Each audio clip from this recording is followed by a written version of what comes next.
بسم الله الرحمن الرحيم. إن الحمد لله نحمده ونستعينه ونستغفره ونؤمن به ونتوكل عليه ونعوذ بالله من شرور أنفسنا وسيئات أعمالنا. من يهده الله فلا مضل له ومن يضلل فلا هادي له. وأشهد أن لا إله إلا الله وحده لا شريك له وأشهد أن محمدا عبده ورسوله صلى الله عليه وعلى آله وصحبه وسلم تسليما كثيرا. ثم بعد. إخوتي الأعزاء، السلام عليكم ورحمة الله وبركاته. তো আলোচনা আমরা শেখ রবি হাফিজুল্লাহর মিনাল কালব ইলাল কালব এই যে প্রবন্ধ, এই প্রবন্ধ থেকে আমরা আলোচনা করছিলাম ধারাবাহিকভাবে। গতদিনকার যে আলোচনা কদ্দরাল্লাহু মা শাআ ফাআল, টেকনিক্যাল সমস্যার কারণে এটা স্পষ্ট হয়নি, যার কারণে বিইজনিল্লাহ তাআলা ওয়া বিতৌফিকিহি আজকে আমরা গত তারিখে যে আলোচনা হয়েছিল সেই আলোচনার এই পুনরাবৃত্তি করবো ইনশাআল্লাহ। আল্লাহ সুবহানাহু ওয়া তাআলা তৌফিক ও সাদাত। আমরা যে আলোচনা যেটুকু পর্যন্ত আলোচনা করছিলাম যে শেখ হাফিজাহুল্লাহ কালবের, মানুষের অন্তরের বিভিন্ন প্রকার সম্পর্কে আলোচনা করছেন। যে ইতিমধ্যে আলোচনা হচ্ছে মুমিনের কাল্ব সম্পর্কে, কাফিরদের কাল্ব সম্পর্কে, মুনাফিকদের কাল্ব সম্পর্কে, এবং আমরা জানতে পেরেছি যে কল্ব হয় যেটা, যে কল্বটা হয় দবদবে সাদা উজ্জ্বল একটা কল্ব, যে কল্বটা হয় হাড়ের নিচে যেভাবে হাড়ের নিচটা যেটুকু যেভাবে কালো হয় সেভাবে অত্যন্ত মানে প্রচন্ড কালো কাল্ব, প্রচন্ড কাল্ব অনেক কালো হয় যখন এই কাল্বের মধ্যে ফিতনা ঢুকে পড়ে, এবং কাল্ব যখন ফিতনার মধ্যে নিপতিত হয়ে যায় এবং ফিতনাকে যখন কোনো কাল্ব গ্রহণ করে তখনই ওই কাল্বের মধ্যে একটা কালো দাগ পড়ে। আর এইভাবেই একে একে যখন কোনো পর মানুষের হৃদয় যখন ফিতনাকে গ্রহণ করতে থাকবে ততই তার অন্তরের মধ্যে একটা একটা করে কালো দাগ পড়তে থাকবে, এবং শেষ পর্যন্ত এটা এত কালো হয়ে যাবে যে একদম হাড়ের নিচের কালোর মতো, তার মধ্যে আর কোনো সাদা অংশ থাকবে না। আর তখন অন্তরের পরিণতি হবে যে এই অন্তর ভালোকে আর ভালো বুঝতে পারবে না, ভালোকে ভালো বুঝে আর মন্দকে মন্দ বুঝে আর ক্ষমতা হারিয়ে ফেলবে, ভালোকে গ্রহণ করবে না, মন্দকে বর্জন করবে না। এই কারণে রাসূল সাল্লাল্লাহু আলাইহি ওয়াসাল্লাম নির্দেশ দিয়েছে যে তোমরা ফিতনা থেকে আল্লাহ সুবহানাহু ওয়া তাআলার কাছে আশ্রয় প্রার্থনা করো। ইস্তাঈযু বিল্লাহি মিনাল ফিতান, ইস্তাঈযু বিল্লাহি মিনাল ফিতান, ইস্তাঈযু বিল্লাহি মিনাল ফিতান। তিনবার এই কথাটি রাসূল সাল্লাল্লাহু আলাইহি ওয়াসাল্লাম বলছেন। এটা এই কারণেই যে তাদের বিষয়টা অত্যন্ত লাজুক এবং অত্যন্ত গুরুত্বপূর্ণ। কাল্ব যখন একবার কোনো কাল্ব ফিতনাকে গ্রহণ করে নেবে তখন তার মধ্যে ফিতনাকে গ্রহণ করার অভ্যাস দেখা দেয় এবং একটার পর একটা ফিতনা গ্রহণ করতে থাকে। এইভাবেই অন্তর কালো অন্তরে পরিণত হয়ে যায়, এবং তার পরিণতি হয় যে যখন সে ভালোকে ভালো বুঝে মন্দকে মন্দ বুঝার ক্ষমতা হারিয়ে যেতে, সে তখন ভালোকে গ্রহণ করে না, মন্দকে বর্জন করে না। তো এই অবস্থা থেকে বাঁচার জন্য এবং কালবের এই পরিণতি থেকে বাঁচার জন্য আমাদের কি করতে হবে সে বিষয়ে আজকের আলোচনা। শেখ হাফিজাহুল্লাহ বলছেন যে যদি কারো অন্তরের মধ্যে ফিতনা ঢুকে পড়ে তাহলে তার উচিত দ্রুত আল্লাহ সুবহানাহু ওয়া তাআলার দিকে প্রত্যাবর্তন করা, এবং প্রত্যাবর্তনের সাথে সাথে তার নিজের চোখের সামনে, নিজের মনের সামনে কোরআনে কারীমের ওইসব আয়াতগুলোকে তুলে ধরা, যে আয়াতগুলোতে আল্লাহ সুবহানাহু ওয়া তাআলা মুনাফিকিনদের কাল্ব সম্পর্কে এবং সে কাল্বের পরিণতি সম্পর্কে, কাফিরদের কাল্ব সম্পর্কে, ওই কাল্বের কাফির এবং মুনাফিকিনদের কাল্বের বৈশিষ্ট্য কি, কেমন হয়, এর পরিণতি কি হবে সেই সম্পর্কিত যে সমস্ত আয়াত রয়ে গেছে সেগুলোকে এই যে সামনে নিয়ে আসা, যাতে করে ওইসব বৈশিষ্ট্য থেকে নিজের অন্তরকে মুক্ত রাখা যায়, নিজের অন্তরের মধ্যে ওইসব গুণাবলী যেন না আসে, ওইগুলার পরিণতি এবং ভয়ানক পরিণতি কথা স্মরণ করে সেগুলো থেকে যেন বেঁচে থাকা যায়।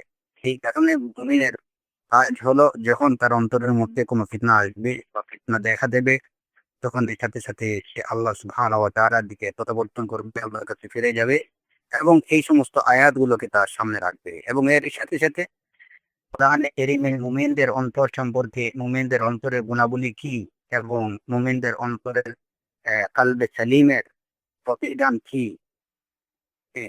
এই সম্পর্কিত কোরআনে কারীমে যে আয়াত গুলো রয়েছে সেগুলোকে নিজের সামনে নিয়ে আসা, যাতে করে ওই আয়াতগুলো সামনে রেখে নিজেকে ওই অনুযায়ী, নিজের কলবকে ওই অনুযায়ী ওই সমস্ত বৈশিষ্ট্য, ওই সমস্ত গুণে গুণান্বিত করা যায় এবং এর দ্বারা কলবে সালিমের অধিকারী হওয়া যায়।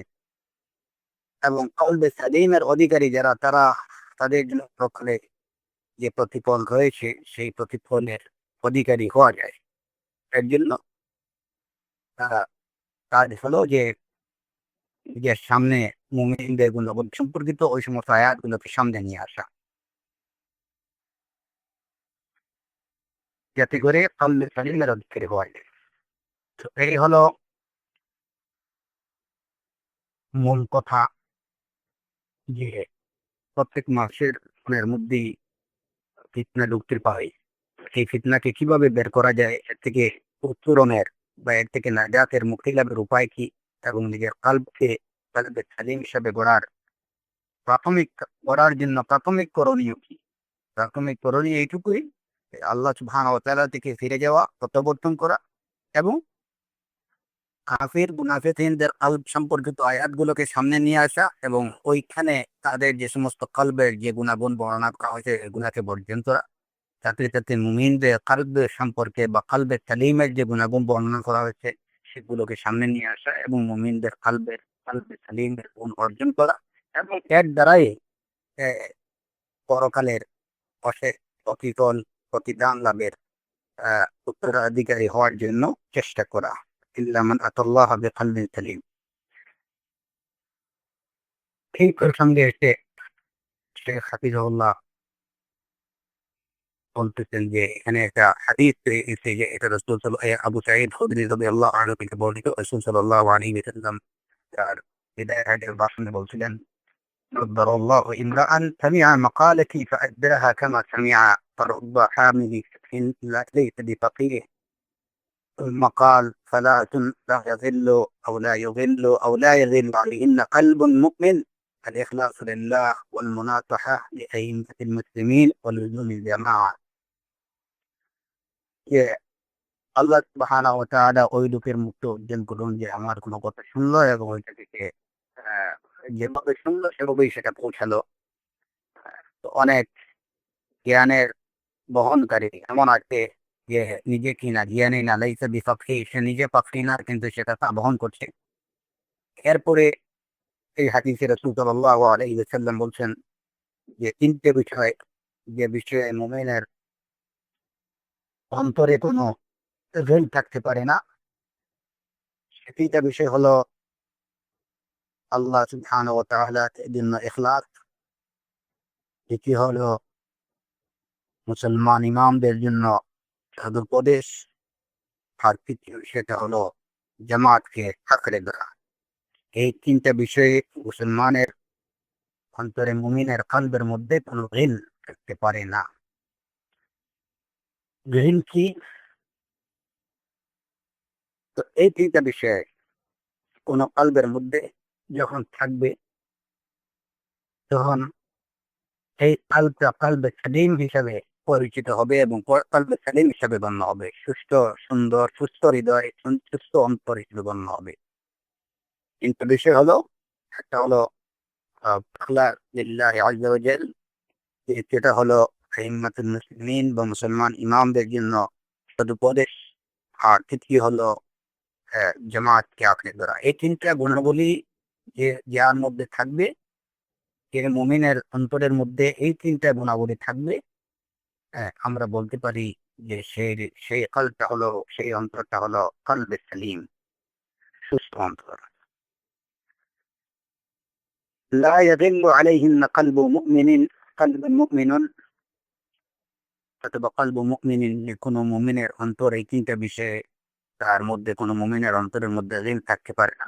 তো ঋণের বিষয়ে অর্থ কি, এ বিষয়ে শেখ হাফিজুল্লাহ বলছেন যে এখানে লা ইয়াগিল্লু আমরা বলতে পারি, পড়তে পারি, অথবা লা ইউগিল্লু বলা যায়, অথবা লা ইয়াগিলু, এই তিন ভাবেই এই শব্দটা পড়া যায়। যদি আমরা এটা পড়ি লা ইউগিল্লু, লা ইউগিল্লুর অর্থ হলো ইগলালের অর্থ হলো খিয়ানত, যে তিনটা বিষয়ে মুমিনের অন্তর খেয়ানত করতে পারে না। তিনটা বিষয়ে মুমিনের অন্তরে খেয়ানত করতে পারে না। আল্লাহর জন্য দিনকে খাঁটি করা, মুসলমান ইমামদের জন্য সদুপদেশ, এবং জামাত আঁকড়ে ধরা, এই তিনটা বিষয়ে মুমিনের অন্তরে অন্তর খেয়ানত করতে পারে না। যদি আমরা শব্দটা বই লা ইউগিল্লু, যদি আমরা বই লা ইয়াগিল্লু, তাহলে ইয়াগিল্লু গিল্লুন, গিল্লুন শব্দের অর্থ হলো যে মুমিনের অন্তরে এ বিষয়ে, তিনটা বিষয়ে কোনো হিংসা বিদ্বেষ থাকতে পারে না, যে হিংসা বিদ্বেষ গুলো তাকে সত্য থেকে বিচ্যুত করে নেয়। এরকম এই তিনটা বিষয়ে মুসলমানের কোনো মুমিনের অন্তরে এমন কোনো হিংসা বিদ্বেষ থাকতে পারে না যেটা তাকে সত্য বিচ্যুত করে, এই তিনটা বিষয়। আর যদি আমরা পড়ি শব্দটা লা ইয়াগিলু, তো ইয়াগিলু যদি পড়ি তাহলে এর অর্থ হবে যে তিনটা বিষয়ে মুমিনের অন্তরের মধ্যে কোনো অনিষ্ট বা কোনো মন্দ দেখা দিতে পারে না। এই তিনটা বিষয়ে মুমিনের অন্তরের মধ্যে কোনো মন্দ চিন্তা থাকতে পারে না, কোনো মন্দ অনুপ্রবেশ করতে পারে না। তো তিনটা বিষয়ের প্রথম বিষয় হলো আল ইখলাসু লিল্লাহ, আল্লাহর জন্য সবকিছুকে খালিস করা, সবকিছুকে আল্লাহর জন্য খাঁটি করা, এটা হলো প্রথম কাজ। দ্বিতীয় কাজ হলো আইম্মাতুল মুসলিমিন বা মুসলমান ইমাম যারা আছেন তাদের প্রতি সদুপদেশ, তাদের কল্যাণ কামনা, তাদের সাথে প্রতারণা না করা, এবং তাদের আহ, আহ, যে কল্যাণ কামনার বিরোধী কোনো কিছু, কোনো কাজ না করা। আর তৃতীয় বিষয়টা হলো লুজুমুল জামাআ, অর্থাৎ মুসলমানদের জামাতকে আঁকড়ে ধরা। এই তিনটা বিষয়ে, এই তিনটা গুণ যে অন্তরের মধ্যে থাকবে, বা যে অন্তর এই তিনটা গুণ অর্জন করতে পারবে, সেই কালটা সুস্থ, সুন্দর, সুস্থ অন্তর বলে গণ্য হবে। সেই অন্তরটা পরিপূর্ণ অন্তর হিসাবে গণ্য হবে।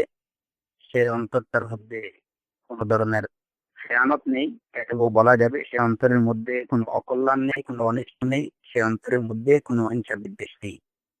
যে অন্তরের মধ্যে এই তিনটা বিষয় থাকবে, এই অন্তরটাই কলবে সালিম হিসেবে গণ্য হবে।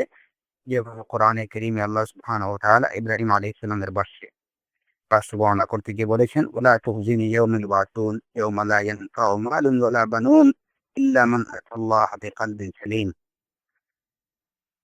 যে হে আল্লাহ, তুমি আমাকে, ওয়ালা তুখজিনি ইয়াওমা ইউবআসুন, নরহত্যান দিবসে তুমি আমাকে লাঞ্ছিত করো না, যেদিন কোনো ধন সম্পদ, সন্তান সন্ততি কোনো কাজে আসবে না, তবে কেবলমাত্র যারা সুস্থ অন্তর নিয়ে আল্লাহর কাছে আসবে এরাই উপকৃত হবে। তো ওই অন্তরের অধিকারী হবে তারা, যারা এই তিনটা গুণ অর্জন করতে পারবে। যদি এই তিনটা বিষয়ের কোনো একটা বিষয়ে অনুপস্থিত থাকে, বা একটা বিষয়ে যদি না থাকে, একটা গুণ যদি না থাকে, অথবা এই তিনটা গুণই যদি কোনো অন্তরের মধ্যে না থাকে, তাহলে বুঝতে হবে যে এই অন্তরটা সুস্থ, সুন্দর, সঠিক অন্তর না, বরঞ্চ এই অন্তরটা হলো রুগ্ন, দুর্বল, যেটাকে ট্রিটমেন্ট করার খুব বেশি প্রয়োজন। যদি অন্তরের মধ্যে এই তিনটা বিষয়, এই তিনটা গুণ না থাকে, তাহলে বুঝতে হবে, বা এই তিনটা যে কোনো একটা বা দুইটা বা তিনটাই যদি না থাকে, তাহলে ওই অনুযায়ী, যেমন একটা যদি না থাকে তাহলে বুঝতে হবে যে এটার মধ্যে এই অন্তরটা অসুস্থ, যদি দুইটা না থাকে তাহলে বুঝতে হবে যে এটার অসুস্থতা বা এটা রোগটা আরো মারাত্মক। যদি তিনটেই না থাকে তাহলে বুঝতে হবে যে এটা চূড়ান্ত ভাবে একটা অসুস্থ এবং চূড়ান্ত দুর্বল রোগ একটা অংশ। তো ওই অনুযায়ী তার ট্রিটমেন্ট করতে হবে। কিন্তু এই ট্রিটমেন্ট কে করবে? প্রত্যেক মানুষের অন্তরের ট্রিটমেন্ট তাকে তার নিজেকেই করতে হবে। প্রত্যেকে তার নিজের অন্তরের ট্রিটমেন্ট নিজেকেই করতে হবে। তাকে আল্লাহর দিকে প্রত্যাবর্তন করতে হবে, আল্লাহ আশ্রয় গ্রহণ করতে হবে, আল্লাহর কাছে চাইতে হবে যেন আল্লাহ সুবহানাহু ওয়া তাআলা তার অন্তরকে এই বেমার থেকে, এই অসুস্থতা থেকে শিফা দান করেন। এইটুকু তার নিজেরই কাজ। অন্তরের ট্রিটমেন্ট অন্যকে দিয়ে হয় না, নিজের অন্তরের ট্রিটমেন্ট নিজেকেই করতে হবে। তো এই তিনটা বিষয় থেকে অন্তরকে মুক্ত রাখার জন্য, এই তিনটা বিষয়ে থেকে যদি অন্তর মুক্ত থাকে বা তিনটা বিষয়ে যদি তিনটা গুণ যদি অন্তরের মধ্যে না থাকে, তো সেই অন্তরটাকে রুগ্ন মনে করে সাথে সাথে এটা এটাকে সংশোধনের জন্য, এটাকে সুস্থ সঠিক অন্তর হিসাবে গড়ে তোলার জন্য নিজেকেই চেষ্টা করতে হবে। আর এর সাথে সাথে তিনটা বিষয় থেকে নিজের অন্তরকে মুক্ত রাখতে হবে। যে তিনটা বিষয়ের প্রতি ইঙ্গিত করা হয়েছে ইয়াগিল্লু শব্দের মধ্যে। ইয়াগিল্লু শব্দকে আমরা যদি ইউগিল্লু পড়ি তাহলে তার একটা অর্থ হলো খিয়ানত। যদি ইয়াগিল্লু পড়ি তাহলে তার অর্থ হলো হিংসা বিদ্বেষ। যদি আমরা ইয়াগিল্লু পড়ি তাহলে তার অর্থ হবে অনিষ্ট বা এই অকল্যাণ। তো এই তিনটা বিষয় থেকে নিজের অন্তরকে মুক্ত রাখতে হবে। অন্তরের মধ্যে খেয়ানত থাকতে পারবে না, অন্তরের মধ্যে হিংসা বিদ্বেষ থাকতে পারবে না, এবং অন্তরের মধ্যে কোনো ধরনের আহ, অনিষ্ট অমঙ্গল বা খারাপ ধ্যান ধারণা থাকতে পারবে না। এই তিনটা বিষয় থেকে নিজের অন্তরকে মুক্ত রাখতে হবে এবং সাথে সাথে ওই তিনটা গুণ অর্জন করতে হবে। আল্লাহর জন্য দিনকে খাঁটি করা, মুসলমান ইমামদের জন্য ইমামদের প্রতি সদুপদেশ, তাদের জন্য কল্যাণ কামনা করা, মা হারিয়ে দেওয়া, এই তিনটা গুণ অর্জন করতে হবে। আর খেয়ানত থেকে, হিংসা বিদ্বেষ থেকে এবং আহ, উম, আহ, অরিষ্ট অকল্যাণ অপকর্ম কুকর্ম থেকে নিজের অন্তরকে আহ, বা মন্দ ধ্যান ধারণা থেকে নিজের অন্তরকে মুক্ত রাখতে হবে। এর দ্বারাই একটা কালবে সেলিম হিসাবে হয়, কালবে সেলিম হিসাবে গণ্য হয়। এই হাদিসের মধ্যে উপরে আরো যে সমস্ত আয়াত গুলো কালবে সেলিমের পরিচয় সম্পর্কিত এবং কালবে শরীর বা মন্দ অন্তর, কালো অন্তরের পরিচয় সম্পর্কিত যেসব আয়াত বর্ণিত হয়েছে, এইসব আয়াত বা এই হাদিস গুলোকে শুধু পড়লেই হবে না। আমরা যদি এগুলো শুধু পড়ি তাহলে এতে কোনো কাজ হবে না, বরঞ্চ আমাদের কাজ হলো আমরা এগুলো পড়বো এবং এই আয়াত থেকে এগুলো থেকে আমরা শিক্ষা নেবো। নতুবা এই হাদিসে যেভাবে বলা হয়েছে ফারুব্বা হামিল লিফিকহিন লাইসা বিফাকিহিন, যে অনেকে আছে যে জ্ঞান বহন করে, দিন বহন করে কিন্তু সে নিজে ফাকিহ না। অনেক ক্ষেত্রে সে নিজে জানেই না যে সে কি বহন করতেছে। তো আমাদের কোরআনে কারীমের এইসব আয়াত এবং এইসব হাদিস আমরা যদি শুধুমাত্র পড়ি তাহলে এতে কোনো কাজ আসবে না, এতে কোনো ফায়দা হবে না। বরঞ্চ আমাদের কাজ হলো এইসব আয়াত এবং হাদিসের মধ্যে যে শিক্ষা রয়েছে, যে দিক নির্দেশনা দেওয়া হয়েছে, আমরা সেগুলো তার শিক্ষা অর্জন করবো, এখান থেকে শিক্ষা নেব এবং ওই অনুযায়ী নিজের অন্তরকে লালন করবো। এটা অনুযায়ী শিক্ষার উপরে নিজের অন্তরকে আহ, নিজেকে গড়ে তুলবো। অন্তর এই আয়াত এবং হাদিস এটা সার্থক হবে এবং এটা সুফল বয়ে আনবে। যদি শুধুমাত্র পড়া হয় যে মনে তারই এইটুকু বলার জন্য, অথবা এটা পড়া হয় যে আলিম বলার জন্য, তাহলে পরিণতি হবে যে এই সমস্ত লোকদের দ্বারা কেয়ামতের দিন শুধুমাত্র দুজখের আগুনকে আরো উত্তপ্ত করা হবে, এছাড়া আর কিছুই না।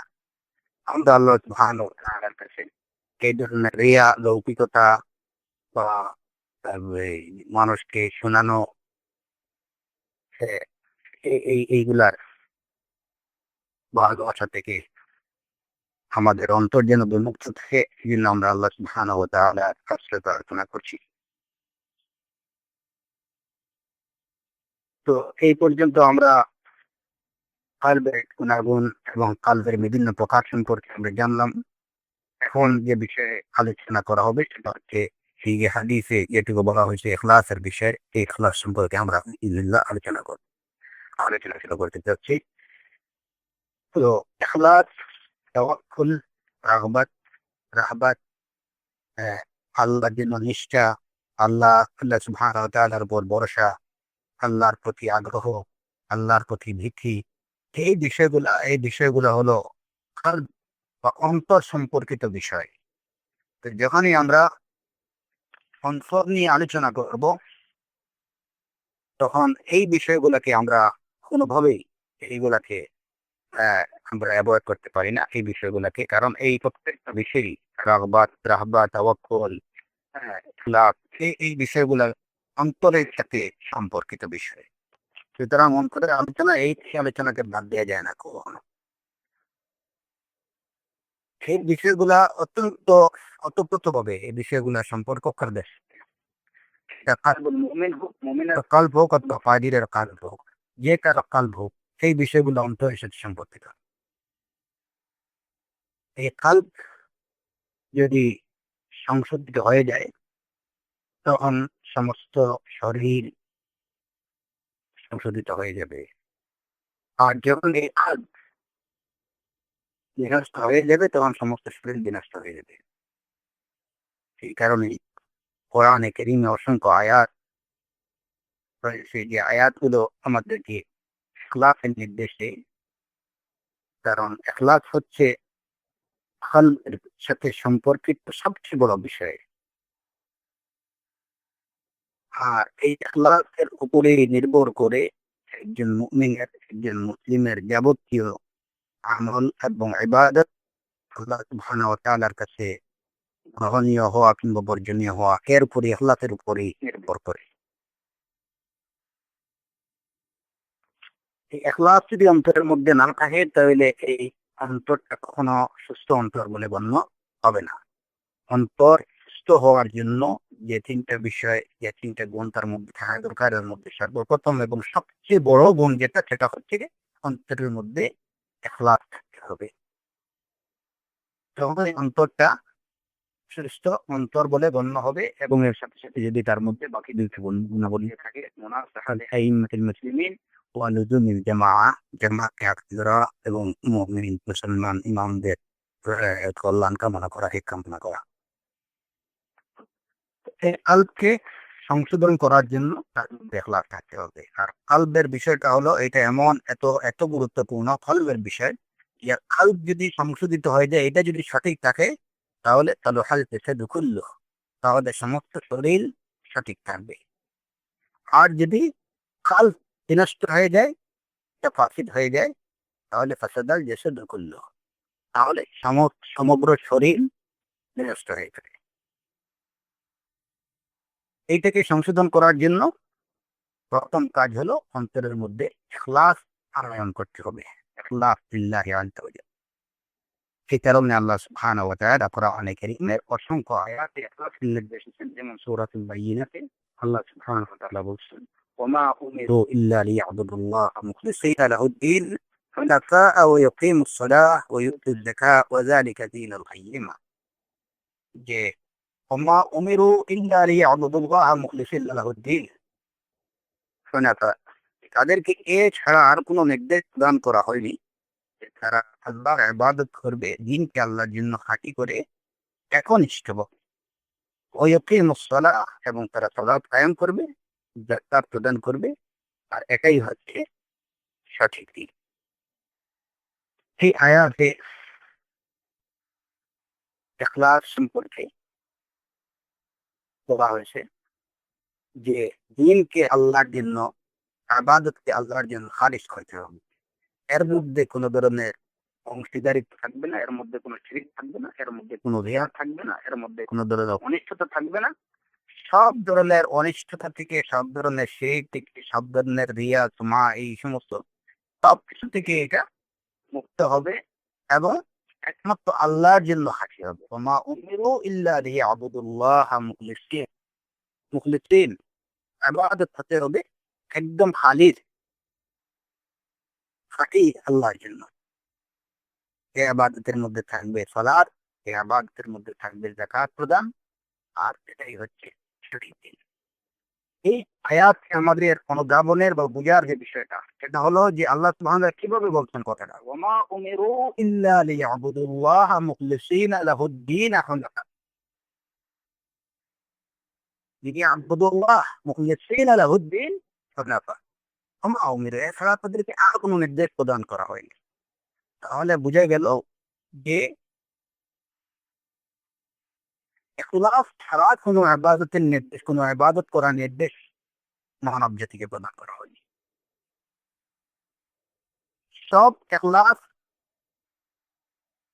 সব ইবাদতের মধ্যে ইবাদতের প্রথম কথা হলো যে তার মধ্যে ইখলাস থাকতে হবে। ইখলাস ছাড়া কোনো ইবাদতের নির্দেশ দেওয়া হয়নি। সুতরাং সমগ্র ইবাদত, সকল ইবাদত, হ্যাঁ, বাকি হবে ইখলাসের সাথে, এবং ওইভাবে ইবাদত করার নির্দেশ দেওয়া হচ্ছে। কিংবা ইখলাস ছাড়া কোনো ইবাদতের নির্দেশ দেওয়া হয়নি। সুতরাং সালাত, যাকাত, সাওম, হজ, নুসুক, কোরবানি, যাই আমরা করি না কেন, যত ধরনের ইবাদত আছে, এই সব কিছু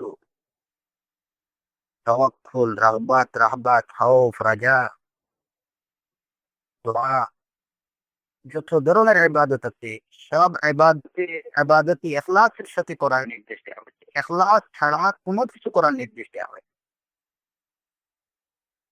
সুতরাং কেউ যদি ইখলাস ছাড়া সালাত, যাকাত, সাওম, হজ এগুলো পালন করে, তাহলে এটার জন্য সে আদিষ্ট না, এবং তার এই ধরনের ইবাদত আল্লাহ সুবহানাহু ওয়া তাআলার কাছে গ্রহণযোগ্য না। এটা প্রত্যেক। এর জন্য এই আয়াতের মর্ম আমাদেরকে ভালোভাবে উপলব্ধি করতে হবে। ওমা উমিরু ইল্লা লিয়াবুদুল্লাহ মুখলিসিনা লাহুদ্দিন। মা উমিরু, তাদেরকে আর কোনো নির্দেশ দেওয়া হয়নি, শুধু নির্দেশ দেওয়া হচ্ছে যে তারা আল্লাহর ইবাদত করবে মুখলিসিনা লাহুদ্দিন, ইবাদতকে আল্লাহর জন্য খাঁটি করে, হুনাফা, একনিষ্ঠভাবে, এবং তখনই সেটা আল্লাহর ইবাদত বলে গণ্য হবে। তো এই আয়াত দ্বারা এতে বোঝা যায় যে ইখলাসের গুরুত্ব কতটুকু। ইখলাসহীন আমল, ইখলাস ছাড়া কোনো আমল, সেটা আমল বা ইবাদত আল্লাহর ইবাদত বলে গণ্য হয় না, এবং সেটার জন্য আল্লাহ মানুষকে নির্দেশ দেন না। তো আমরা যে আলোচনা ছিলাম সেটা হচ্ছে যে এই আয়াত দ্বারা বুঝে যায় যে ইখলাসের গুরুত্ব কত বেশি। আল্লাহ সুবহানাহু ওয়া তাআলা এই আয়াতে বলেছেন যে এছাড়া কোনো নির্দেশ প্রদান করা হয়নি। তো এই নির্দেশে প্রদান করা হয়েছে যে তারা ইবাদত করবে আল্লাহর জন্য, দিনকে, ইবাদতকে খাঁটি করে।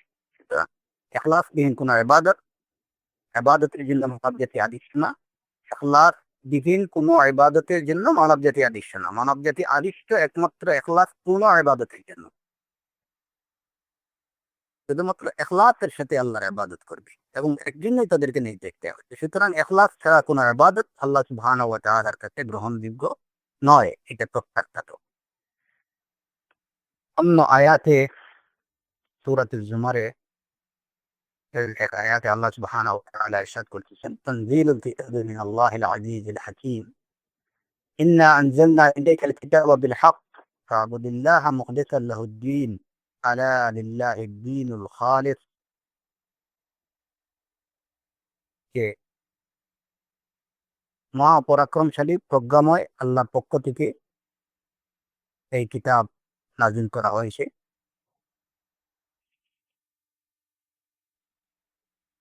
এরপরে আল্লাহ সুবহানাহু ওয়া তাআলা বলছেন পরের আয়াতে, ইন্না আনজালনা ইলাইকাল কিতাবা বিল হক, নিশ্চয় আমি কিতাব নাযিল করেছি, কোরআন নাযিল করেছি আপনার প্রতি সত্য সহকারে।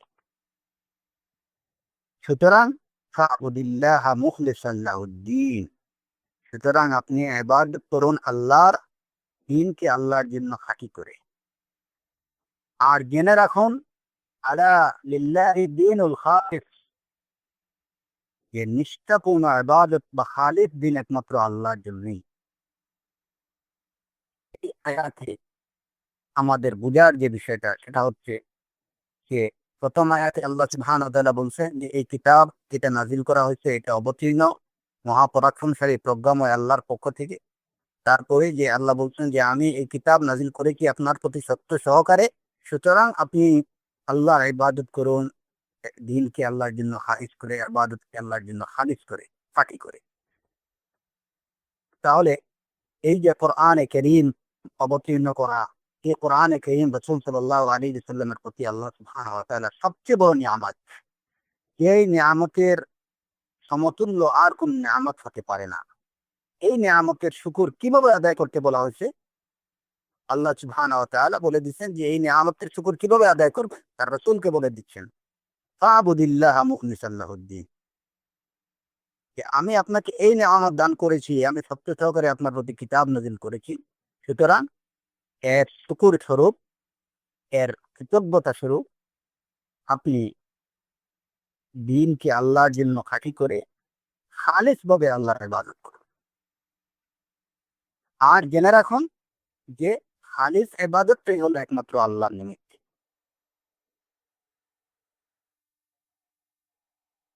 কোরআনের মতো এক মহান নিয়ামত, এই যে নিয়ামতের সমতুল্য কোনো নিয়ামত না। এই নিয়ামতের কিছুটা শুকর আদায় করা কিভাবে করতে হবে? ইখলাসের সাথে আল্লাহর ইবাদতের মাধ্যমে। আল্লাহ সুবহানাহু ওয়া তাআলা এই নির্দেশ দিচ্ছেন তার নবী মুহাম্মদ সাল্লাল্লাহু আলাইহি ওয়াসাল্লাম। রাসূল সাল্লাল্লাহু আলাইহি ওয়াসাল্লাম হলেন আমাদের উসওয়া, আমাদের আদর্শ, সর্বোত্তম আদর্শ। এই কোরআনে কারীম যেভাবে রাসূলুল্লাহ সাল্লাল্লাহু আলাইহি ওয়াসাল্লামের প্রতি আল্লাহ সুবহানাহু ওয়া তাআলা সবচেয়ে বড় নিয়ামত, ঠিক এইভাবে এই উম্মতের প্রতিও এই কোরআনে কারীম হলো আল্লাহ সুবহানাহু ওয়া তাআলার সবচেয়ে বড় নিয়ামত। এই নিয়ামতের শুকর রাসূল সাল্লাল্লাহু আলাইহি ওয়াসাল্লামকে আদায় করার নির্দেশ দেওয়া হয়েছে ইখলাসের মাধ্যমে, ইখলাসের সাথে ইবাদতের মাধ্যমে। সুতরাং এই উম্মতও ওই একই আদেশে আদিষ্ট। এই উম্মতকেও আল্লাহ সুবহানাহু ওয়া তাআলার এই অপার নিয়ামতের শুকর আদায় করতে হবে, দিনকে আল্লাহ সুবহানাহু ওয়া তাআলার জন্য খাঁটি করার মাধ্যমে, ইখলাসের মাধ্যমে। আলা লিল্লাহিদ দীনুল খালিস, আর জেনে রাখতে হবে যে একমাত্র খাঁটি দিন, খাঁটি ইবাদতই আল্লাহর জন্য। নিখাত, নিখুঁত, খাঁটি, একনিষ্ঠ ইবাদত এটা আল্লাহর জন্য। এটা একমাত্র আল্লাহর অধিকার। আল্লাহ সুবহানাহু ওয়া তাআলা খাঁটি ইবাদত ব্যতীত, নিখাত ইবাদত ব্যতীত অন্য কোনো কিছুই গ্রহণ করেন না। তিনি বাতিল গ্রহণ করেন না। তিনি কোনো শরীক, কোনো অংশীদার গ্রহণ করেন না। তিনি কোনো অংশীদারিত্বকে গ্রহণ করেন না। তিনি একমাত্র খালিস দিন ব্যতীত, খালিস ইবাদত ব্যতীত, খালিস ইসলাম ব্যতীত, খালিস ঈমান ব্যতীত কোনো কিছুই গ্রহণ করেন না। ইবাদত, ইসলাম, ঈমান হতে হবে আল্লাহর জন্য খালিস, যার মধ্যে কোনো শিরিক থাকবে না, যেটার মধ্যে কোনো বিদআত থাকবে না, যেটার মধ্যে কোনো ধরনের গুমরাহি দস্ততা থাকবে না। একদম, একদম আহ, নিষ্ঠাপূর্ণ ইবাদত, খালিস ইবাদত, খাঁটি ইবাদত হতে হবে আল্লাহর জন্য, এবং ওই ইবাদতটাকে আল্লাহ সুবহানাহু ওয়া তাআলা গ্রহণ করেন। সুতরাং আমাদের প্রত্যেকের সচেষ্ট হতে হবে, প্রাণপণ চেষ্টা করতে হবে যেন আমরা আমাদের ইবাদতকে, আমরা যেন মুখলিস হতে পারি, একনিষ্ঠ হতে পারি। আমাদের ইবাদত যেন আল্লাহর জন্য, একমাত্র আল্লাহর জন্য সম্পূর্ণরূপে খাঁটি হয়। আমাদের ইবাদতের মধ্যে অন্য কারো যেন কোনো অংশীদারিত্ব না থাকে। তিনি কোনো নিজের কারীব নিকটাত্মীয় হন, অথবা নিজের দূরের কোনো আত্মীয় হন, অথবা আল্লাহর নৈকট্য লাভ করে কোনো ফেরেশতা হন, কারো যেন কোনো ধরনের অংশীদারিত্ব না থাকে। এই ইবাদতের মধ্যে কোনো ধরনের খাত যেন না থাকে। ইবাদত আমাদের প্রত্যেকেরই চেষ্টা করতে হবে যে আমাদের ইবাদত যেন আল্লাহর জন্য নিখাদ হয়, খাঁটি হয়, একনিষ্ঠভাবে হয়। আমাদের ইবাদত হবে একমাত্র আল্লাহর জন্য, আনুগত্য হবে একমাত্র আল্লাহর জন্য, আমাদের চলন বলন সবকিছু হবে একমাত্র আল্লাহ সুবহানাহু ওয়া তাআলার জন্য। আল্লাহ আল্লাহ ব্যতীত আমাদের কাল্ব হবে এমন কাল্ব, আমাদের কাল্বকে এমন ভাবে গড়ে তুলতে হবে যে কাল্ব আল্লাহ ব্যতীত অন্য কাউকে ভয় করে না, একমাত্র আল্লাহর জন্য, আল্লাহ সন্তুষ্টির জন্যই ভালোবাসবে কাউকে।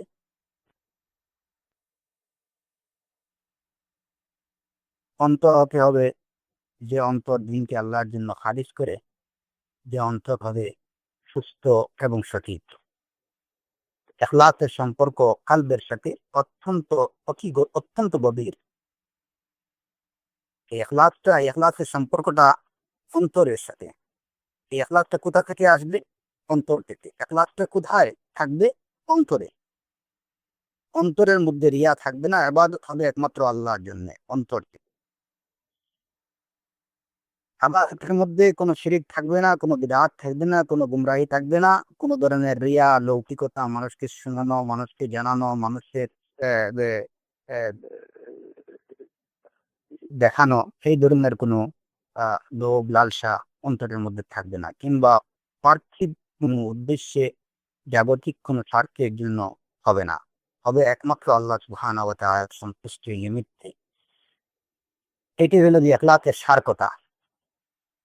আর এই ইখলাসটার কেন্দ্রবিন্দু হচ্ছে, উৎপত্তি স্থল হচ্ছে কাল্ব।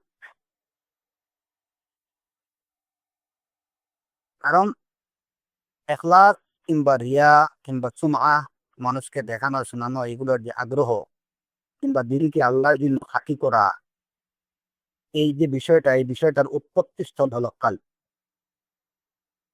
যেভাবে লৌকিকতার উৎপত্তিও কিন্তু কাল্ব থেকেই হয়। প্রথমে মনের মধ্যে এইটুকু আছে যে আমি একটু সুন্দর করে ইবাদত করি, মানুষ তো এটা দেখুক, আমার প্রশংসা করুক, এই ওয়াসওয়াসাটা অন্তরের মধ্যেই আসে। তো রিয়া তোমার ভালোবাসা, রিয়া তোমার আহ, চাহিদাটা, এটাও যেভাবে অন্তরের মধ্যেই সব আগে আসে, ইখলাসটাও কিন্তু কাল্বের মধ্যেই সব আগে, কাল্বের মধ্যেই আসে।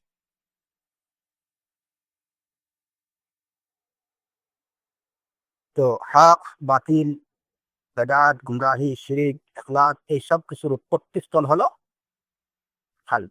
এর জন্য আমাদের কাল্বের ট্রিটমেন্টের প্রতি, কাল্বকে সংশোধন করার প্রতি সবচেয়ে বেশি গুরুত্ব আরোপ করতে হবে, এবং নিজের কাল্বের ব্যাপারে উদাসীন হলে চলবে না। দেখা গেল যে একজন লোক তার আমলকে, তার সালাত সিয়ামকে বেশ সুন্দর করছে, সালাত যাকাত হজকে বেশ সুন্দর করছে, কিন্তু তার অন্তর যদি, অন্তরের মধ্যে যদি ইখলাস না থাকে, তার অন্তরকে যদি সে সংশোধন না করে থাকে, তাহলে বাহ্যিকভাবে এই সুন্দর আমলটুকু তার কোনো কাজে আসবে না। এর জন্য তার অন্তরকে সংশোধন করতে হবে। আর অন্তর যখন সংশোধিত হয়ে যাবে, এজা সালুহাত সালুহাল জাসাদু কুল্লুহু, তখন তার সমগ্র অঙ্গ প্রত্যঙ্গ, সমস্ত শরীর তার সঠিক হয়ে যাবে, সংশোধিত হয়ে যাবে। আর যদি অন্তরের মধ্যে বিদআত থাকে, অন্তরের মধ্যে গুমরাহি থাকে, অন্তরের মধ্যে শিরিক থাকে, অন্তরের মধ্যে লৌকিকতার ভালোবাসা থাকে, মানুষকে শোনানোর ভালোবাসা থাকে, হ্যাঁ, তাহলে এই অন্তর দ্বারা বাহ্যিক পথে আমল যত সুন্দরভাবেই করা হোক না কেন, এটা কোনো কাজে আসবে না। ওইজা ফাসাদাত ফাসাদাল জাসাদু কুল্লুহু, কেননা তার কাল্ব, তার অন্তরটা বিনষ্ট, সুতরাং সমগ্র শরীর বিনষ্ট। কারণ অন্তর বিনষ্ট হয়ে যাবে, সমগ্র শরীর বিনষ্ট হয়ে যাবে। বাহ্যিক আমলের সুন্দরতা এটা কোনো কাজে আসবে না। এর জন্য অন্তরকে সুন্দর করার জন্য, পরিশুদ্ধ করার জন্য সবচেয়ে বেশি গুরুত্ব আরোপ করতে হবে, এবং অন্তরকে পরিশুদ্ধ করার সবচেয়ে বড় উপাদান হলো অন্তরের মধ্যে ইখলাস স্থাপন করতে হবে। আর এই ইখলাসটা হবে একমাত্র আল্লাহর জন্য।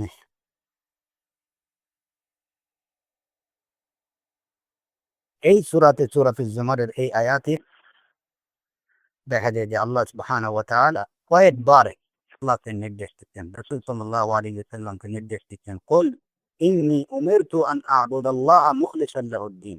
পূর্ববর্তী আয়াতে বলা হলো যে ইন্না আনজালনা ইলাইকাল কিতাবা বিল হক ফা'বুদিল্লাহ মুখলিসান লাহুদ-দ্বীন আলা লিল্লাহিদ-দ্বীনুল খালিস। যে আমি এই কিতাব সত্য সহকারে নাযিল করেছি, সুতরাং আপনি ইবাদতকে আল্লাহর জন্য খালিস করেন, খাঁটি করেন, খাঁটিভাবে আল্লাহর ইবাদত করেন। আর জেনে রাখুন, নিষ্ঠাপূর্ণ ইবাদত, খালিস ইবাদত একমাত্র আল্লাহ নিমিত্ত।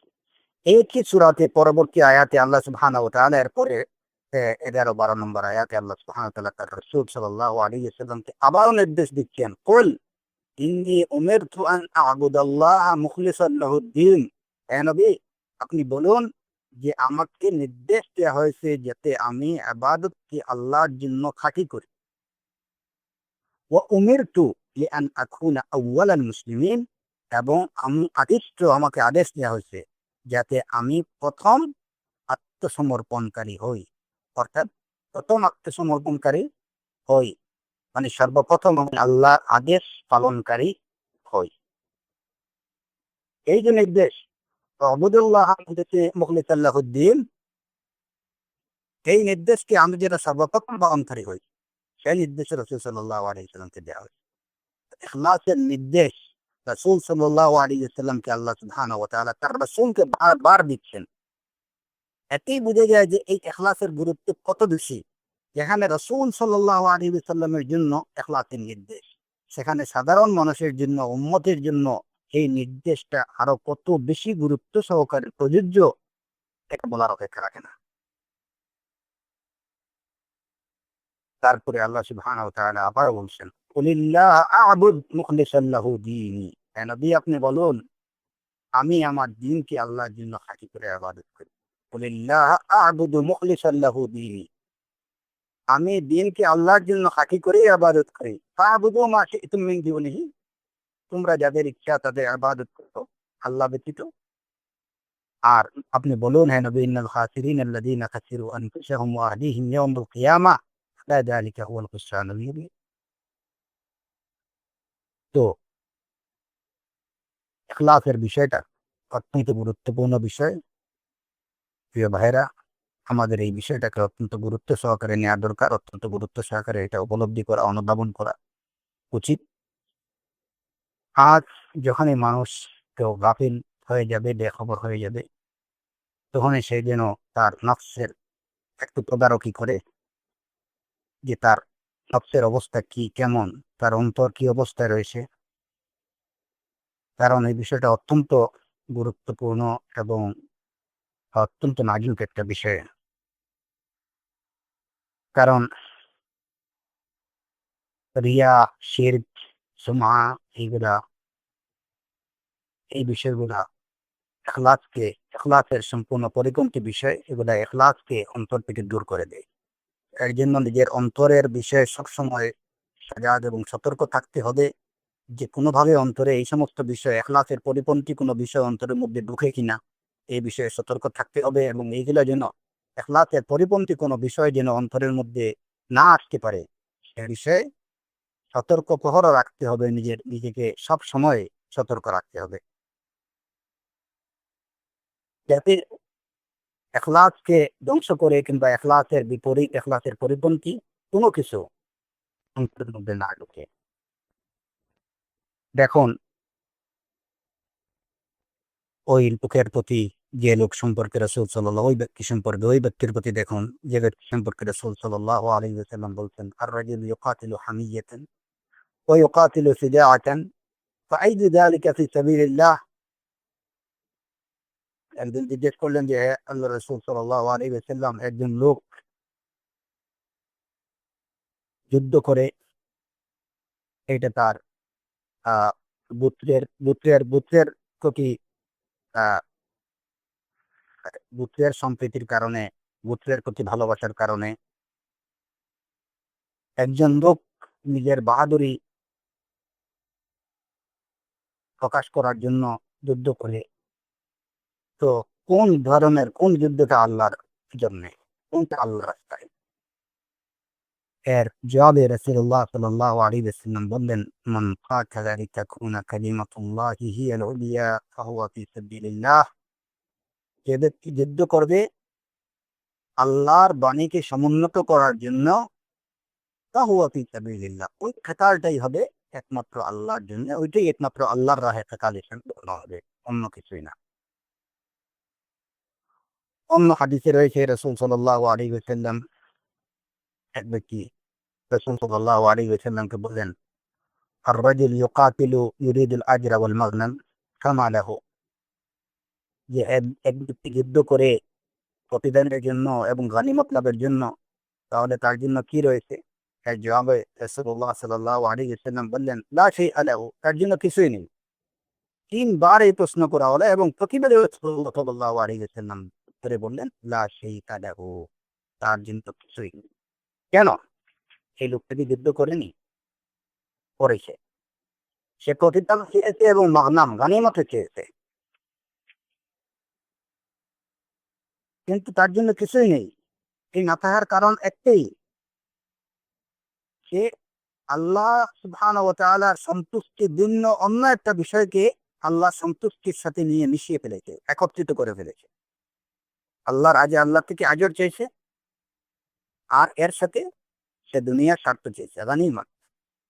তো আল্লাহর সন্তুষ্টি ব্যতীত ভিন্ন একটা জিনিসকে আল্লাহ সন্তুষ্টির সাথে এনে মিলানোর জন্য, হ্যাঁ, শরীক করার জন্য, তার এই খেতালটা, তার এর প্রতিদান সে কিছুই পাবে না। এটা আল্লাহর জন্য খেতাল হিসেবে গণ্য হবে না। রাসূলুল্লাহ সাল্লাল্লাহু আলাইহি ওয়াসাল্লাম বললেন, সে তার জন্য কিছুই নেই। তো এই কারণে ইখলাসের বিষয়ে আমাদের সবচেয়ে বেশি সতর্ক থাকতে হবে, এবং ইখলাসের বিষয়টা অত্যন্ত সেনসিটিভ।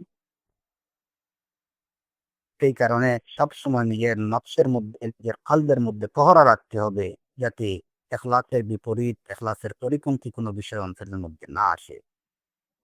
যদি এসে যায় তাহলে সব আমল বরবাদ হয়ে যাবে। আর যদি ইখলাস পরিপন্থী বিষয় অন্তরের মধ্যে এক এক করে আসতে থাকে, তাহলে এক পর্যায়ে অন্তর এত কালো হয়ে যাবে যে তার মধ্যে তখন সে আর কিছুই দেখতে পাবে না। এই অন্তর সত্যকে সত্য বলে দেখতে পারবে না, বুঝতে পারবে না, মন্দকে মন্দ করে জানতে বা বুঝতে পারবে না। এর জন্য কোনোভাবেই এই অন্তরের মধ্যে যেন ফিতনা, এই বাতিল ফিতনা, ইখলাস বিরোধী বিষয়, ইখলাসের পরিপন্থী বিষয়গুলো যেন অন্তরের মধ্যে না ঢুকে, সেদিকে আমাদের সতর্ক খেয়াল রাখতে হবে। যদি কখনো নিজের অজান্তে ঢুকে পড়ে, তাহলে সাথে সাথে আল্লাহ সুবহানাহু ওয়া তাআলার দিকে প্রত্যাবর্তন করতে হবে, এবং কালো অন্তরের অধিকারীদের যে যে কি ভয়ানক পরিণতি রয়েছে, এবং কাফির মুনাফিকদের অন্তরের বৈশিষ্ট্য কি, ওই বিষয়গুলো নিজের সামনে এনে এগুলা একটু বর্জন করার, নিজের অন্তর থেকে সেগুলো ধুয়ে মুছে ফেলার চেষ্টা করতে হবে। এবং সাথে সাথে মুমিনের অন্তরের বৈশিষ্ট্য কি, গুণাবলী কি, তাদের জন্য কি রয়েছে, কোরআনে কারীমের ওইসব আয়াতগুলো, আহাদিসগুলো, রাসূলুল্লাহ সাল্লাল্লাহু আলাইহি ওয়াসাল্লামের হাদিস সামনে এনে এই বৈশিষ্ট্য অর্জনের জন্য প্রাণপণ চেষ্টা করতে হবে। আল্লাহ সুবহানাহু ওয়া তাআলা আমাদের সবাইকে ইখলাস লাভের এবং খালিসভাবে আল্লাহ সুবহানাহু ওয়া তাআলা ইবাদত করার তৌফিক দান করুন। বারাকাল্লাহু ফীকুম।